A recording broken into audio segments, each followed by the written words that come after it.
ప్రజాస్వామ్య పరిరక్షణకు అన్ని పార్టీలతో కలిసి పోరాటం చేస్తామని టీడీపీ జాతీయ అధ్యక్షులు చంద్రబాబు నాయుడు అన్నారు. ఇదే విషయాన్ని జనసేన అధినేత పవన్ కళ్యాణ్ కు చెప్పానన్నారు. ప్రజాస్వామ్యాన్ని రక్షించడానికి చర్చలు జరుపుతామని వెల్లడించారు. ఎన్ని నిర్బంధాలు చేసినా ప్రజా సమస్యలపై తాము పోరాటం చేస్తామన్నారు. విశాఖలో పవన్ కళ్యాణ్ పై ప్రభుత్వం వ్యవహరించిన తీరు తనకు బాధ కలిగించిందన్నారు. ఆయనకు సానుభూతిని తెలియజేసేందుకే పవన్ ను కలిశానన్నారు.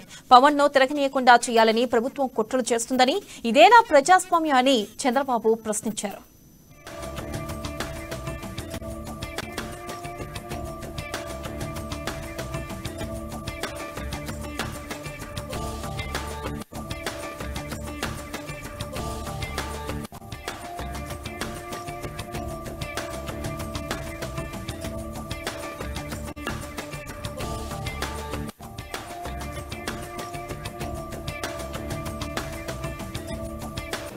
సినిమాల్లో హీరోగా ఉండడం తప్ప ఇక్కడికి వచ్చి తిట్టుకునే అలవాటే లేదా ఆయనకు. అలాంటి వ్యక్తిని ఇన్ని మాటలు మాట్లాడుతూ ఉంటే నాలాంటి వాడే బరస్ట్ అయ్యాడు. నాకు చాలా ఓపిక అంటారు మీరందరూ, నేనే భరించలేకపోయాను. ఇప్పుడు ఆయన వంతు వచ్చింది. రేపు ఎవరంత వస్తుందో తెలియదు. ఇది ప్రజాస్వామ్య రాష్ట్రంలో. ఆ విషయం మీరు గుర్తుపెట్టాలి.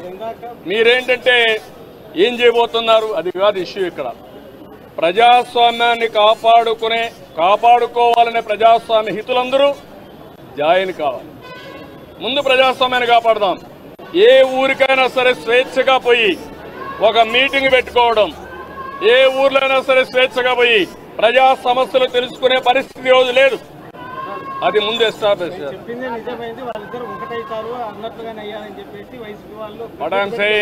నేను మాట చెప్తానంటారా? ఎవడో మాట్లాడిందని సమాధానం